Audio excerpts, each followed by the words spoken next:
नमस्कार बंधुरा बांगाली रान्नाबान्ना चैनेलेर नतून भिडियोते सबाइके स्वागत। आज आमी बानिये देखाबो मिष्टि कुमड़ो झाल झाल बड़ार रेसिपि, जा खूबई सहजे बानानो जाय एबं दारुण हय खेते। बिकाले चा कफि बा मुड़िर साथे खूबई सुंदर लागबे। এই মিষ্টি কুমড়োর বড়া আমি কিভাবে করছি আমার এই ভিডিওটা স্কিপ না করে শেষ পর্যন্ত দেখার অনুরোধ রইল। এই রেসিপি বানানোর জন্য এখানে 500 গ্রাম কুমড়ো নিয়েছি। পরিমাণটা বাড়িয়ে কমিয়ে নেবেন। কুমড়োটা একটু লাল দেখে নিতে হবে। কুমড়োটাকে খোসা ছাড়িয়ে ছোট ছোট করে কেটে ধুয়ে নেব।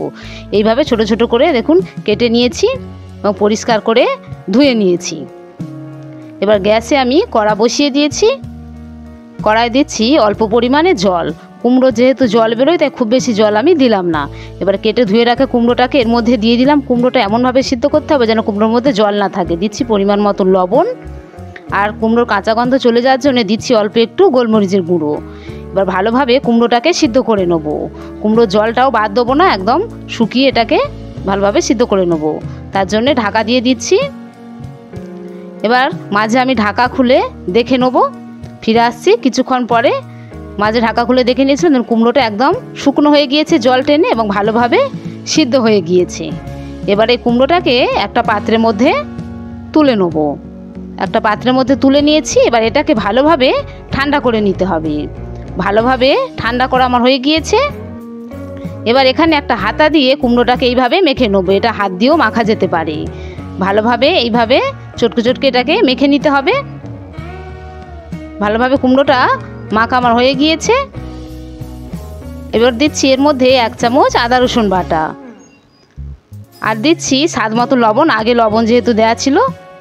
আর দিচ্ছি বড় চামচের 1/2 চামচ হলুদের গুঁড়ো, আর দেবো 1 চামচ কাশ্মীরি লাল লঙ্কার গুঁড়ো। এবারে সব কিছুকে ভালোভাবে মেখে নেব।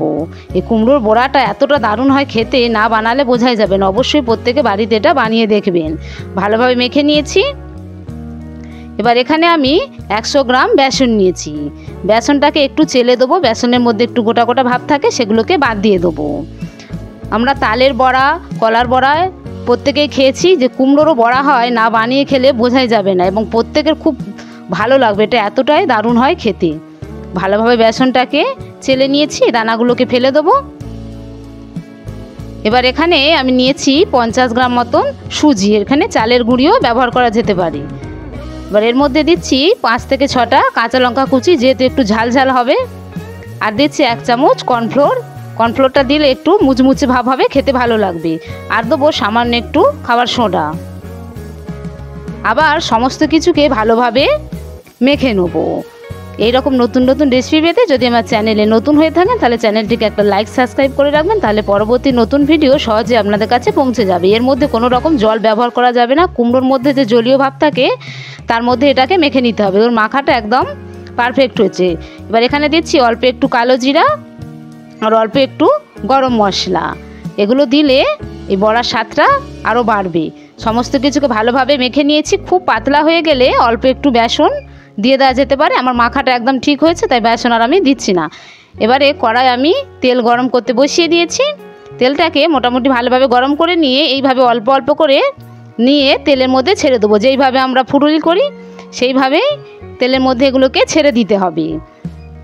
কতটা সুন্দর হয়েছে দেখুন, দেখে বোঝা যাচ্ছে না যে এটা কুমড়োর ফুলুরি বড়া। এবার উল্টে পাল্টে মুচমুচে করে ভেজে নেবো। এগুলো বিকালে চা কফি বা মুড়ির সাথে এতটা দারুণ হয় খেতে, বাচ্চা থেকে বড় বাড়ির প্রত্যেকেরই খুব পছন্দ হবে। এবং বাড়িতে কেউ এলে ঝপ করে এটা বানিয়ে দেওয়া যেতে পারে। খুব বেশি সময়ের প্রয়োজন হয় না। এগুলো মুচমুচে করে ভেজে নিয়েছি। দেখুন দেখেই যেন কতটা লোভনীয় মনে হচ্ছে। বোঝা যাচ্ছে না যে এগুলো কুমড়ো দিয়ে বানানো হয়েছে। এবার এগুলোকে একটা পাত্রের মধ্যে তুলে নেব। বাদবাকি মাখাটাকেও আমি এইভাবে বড়ার আকারে ভেজে নেব। সবকটা আমার ভাজা হয়ে গিয়েছে। কতটা সুন্দর এবং মুচমুচে হয়েছে দেখুন। হয়ে গিয়েছে আমার কুমড়োর বড়া রেসিপি। একটা আমি হাতে তুলে ভেঙে দেখাচ্ছি। দেখুন ফিরে আসছি পরবর্তী নতুন ভিডিও নিয়ে। ততক্ষণের জন্য প্রত্যেকে ভালো থাকবেন।